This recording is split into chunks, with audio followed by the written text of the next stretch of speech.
Hi, I'm Alistair Ford, and with me is Brian Hall. We're both directors of Great Western Mining, and there's been some news out recently about our mill. So, Brian, what's the latest with the mill? Tell us the background first to the story of the mill. Okay, Alistair.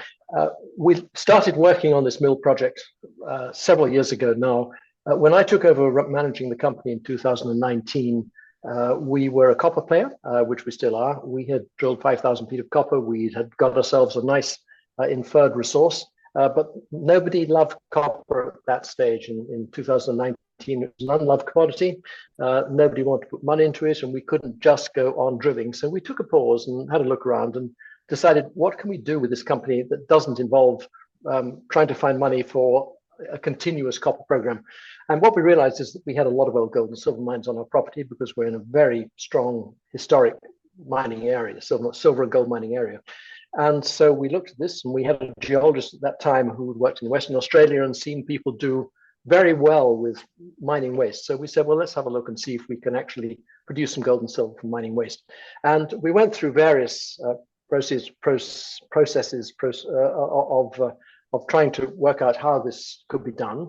And we nearly made the mistake of trying to do it all on our own, which really would have been a disaster, but we narrowly avoided that. And we looked particularly at an area we have called Mineral Jackpot, where we have about 51 spoil heaps, some of which are easier to access than others, all of mixed quality, but these are spoil heaps from waste from gold and silver mining. And we thought, well, we should be able to use modern technology to turn these into money for the company. We looked at that, how we could do this, and we did a lot of work on it. And at the end of 2020, we produced a small doré bar, which I still keep at my desk, which showed that there was precious metals to be extracted. But then the story built, and gradually we decided that we couldn't do it on our own, and we were lucky enough to find a partner. And we've been working with a local partner, Muletown, which is a local contractor. And we've now got to the stage where, after a lot of false starts, we have now got a mill which is pretty much ready to go with all the permits in place. So it's been a long time coming, but I'm pleased to say that we're getting there. I mean, you say it's been a long time coming, Brian. What would you say to people who would level that at the company that it's taken a long time? Yeah, well, what I would say is that in the grand scheme of things, it's not as long as it might seem in the short term. We've signed our agreement with our partner, our initial agreement, back at the end of 2022. We started working in 2023, and that was about 18 months ago. And so in 18 months, we've actually built a project. Now, we'd hoped to do it quicker than that, and I'm the first to say that we were over optimistic, but we said what we believed at the time, but we had a few setbacks along the way. One of them was that the price of concrete went absolutely ballistic, and we really couldn't have afforded to build the mill the sort of prices we've been quoted. So we had to find all sorts of other ways of doing that, which we successfully did. The other limiting factor has been the time it's taken to get an environmental permit. The environmental permit is all important. We're in a desert area. The one thing that they are really concerned about in Nevada is people polluting the water table. Water is all important in Nevada, and it was a lengthy process, but finally we've got there. And along the way, there's been some changes to the feedstock source, or at least short-term changes. Yeah, and Mineral Jackpot is a high altitude area. As I said just now, there are about 51 spoil heaps. Not all of them are easily accessible. Some look better than others. They're all a mixture of things. They're also quite hard to transport. So the original plan was to use Mineral Jackpot, but then we got once in a while you get lucky on things. And in 2020, we took up an option for the Olympic Gold project, which has been one of our main focuses. And once we got working on Olympic Gold, which is an exploration prospect, we found that in previous mining operations, there was a wealth of tailings, unprocessed stock, mined materials that have never been processed. And so we really have a lot of material which is a lower hanging fruit than Mineral Jackpot. And we're going to process that first. So in a way, we've had some luck along the way here. The other advantage of going first to Olympic Gold is that it's overland. We don't have to go on any highways. We can use off-road vehicles, and we don't have to go to any high altitude. So Olympic gold is where we will go first. We'll prioritize that. By the time we've got well into that, we expect that we'll understand how the system works. And there's no doubt we're going to have a steep learning curve in actually getting this thing tuned in to work right. It's not going to happen perfectly on day one. These things never do. We're going to have to learn as we go on how to get the best recoveries, and we'll use mineral jackpot. We'll use Olympic gold for that. And then when that is well on its way, we can consider going to mineral jackpot, where we've built a road and we have access to it. So it's I think we did well in spite of ourselves having Olympic gold, because we didn't go to Olympic gold because of the tailings. We went because of the exploration potential, but it's sort of worked in our favor for once. You touched on it a little bit there. The mill economics, I'm coming on to. The feedstock is making that more attractive, taking it from Olympic, I suppose. But I mean, there hasn't been much in the way of detail about the economics at this point, has there? No. We of course have many economic runs which we've worked on. They all have all sorts of variables in, which are quite wide variables. We can fine down things like transportation costs and the actual process costs, but we don't yet know until we get the material in the mill what sort of recoveries we're going to get. So we can do best and worst cases. And I haven't dared put out any economics on this, because I guarantee that whatever we put out now will definitely be wrong. So we're going to have to just go gently, step by step, and see how we get on. As I mentioned just now, we're not going to get it right first time. We're going to do a run, and then we find we did that wrong. We're going to have to learn how to use our system. But in a way, what we've done is we've sort of begun small, and we're going to build it up. It's not an operation that starts slam dunk, a huge thing producing on day one. This is something where we're going to learn as we go along and build it up gently. And our aim, of course, is to get the maximum, the highest possible recoveries of precious metals we can from all our different grades of material. Yeah, I mean, obviously, there's potentially some good upside here if the recoveries turn out to be, more attractive than anybody's thought, but hard to tell at this point. So, in terms of next steps, learning about the recoveries will be one sort of process which we undergo at Great Western. What else is going to happen, down the line from here? Well, once the mill is in place, we believe it will become a magnet for other people's material. The whole area is absolutely full of waste piles. Whenever we meet somebody in Nevada these days, they say, "Oh, my uncle has the tailings heap out somewhere else." And so there is a lot of material around, which obviously we don't own, and which nobody can do anything with. There are mills around, but we will be the only modern mill working in the immediate area once we're up and running.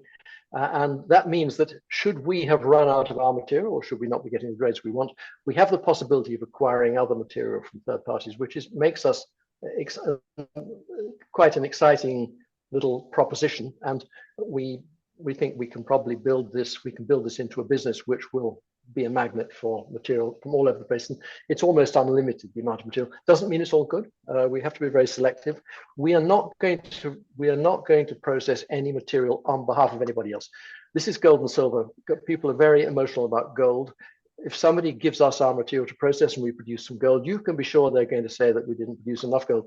I mean, this is just the way gold is an emotive material. So what we would do is we would assess what is available, and we would then offer to buy the material at a reasonable price, and then we will process it for our own account. So we don't want to be a contract processor for other people's material.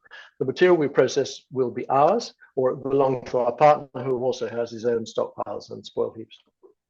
So in light of this plan to process Great Western's own ore and the ore of the other tailings heaps that you've mentioned, what can we say about potential production and revenues at this stage?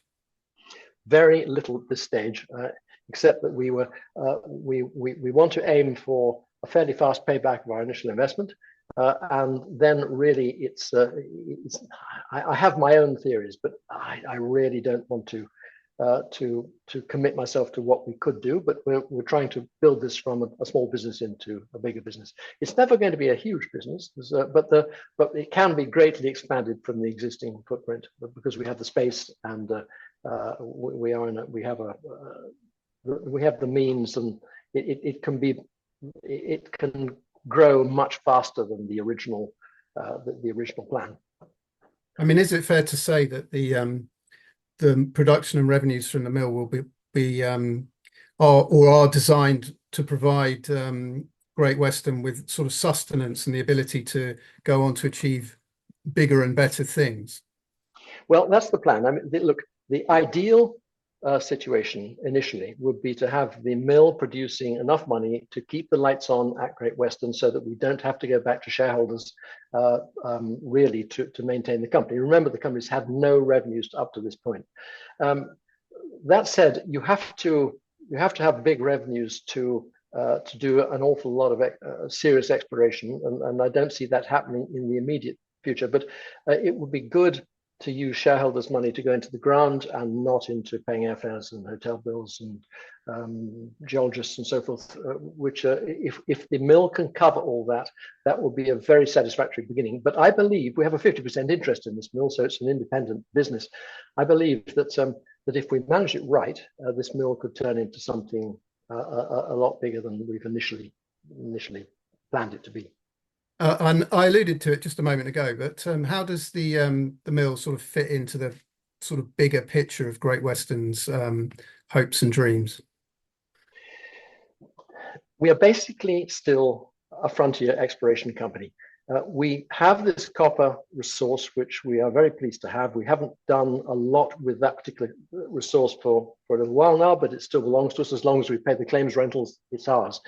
We have been doing, in parallel with the mill, we have been doing a lot of exploration work, particularly in the Huntoon Valley, where we think we've developed a copper porphyry. And the big story for me, the future for Great Western shareholders really is not the mill as such. The mill is a facility which we've added on.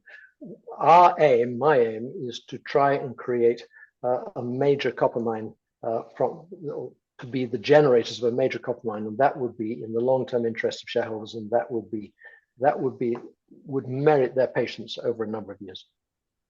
Well, yeah, I'm hopeful that that's going to be the case too. I mean, I think the upside in copper as a commodity is significant, and it's probably the one commodity which you can rely on to be continuously in demand, whatever technology or the macroeconomic picture does. I'm sure that's right, and particularly in the 5 years that we've been, or nearly 5 years that we've been working on the gold and silver business, the whole copper market has changed completely. The EV market has grown. It was just a concept 5 years ago. Now it's actually happening. All the infrastructure needed for electric vehicle charging and so forth. The demand for copper, I mean, it varies day to day. The copper price has been high, but the demand, the price varies day to day depending on what's happening in China and so forth. But long-term, copper has to be a very valuable commodity, and one we're very pleased to be involved in. Indeed. And so before we wrap it up, Brian, you mentioned what the next steps are and what the sort of broad outlook is, but sort of more specifically, is there any sort of major news flow that we can expect in the sort of next 6 months?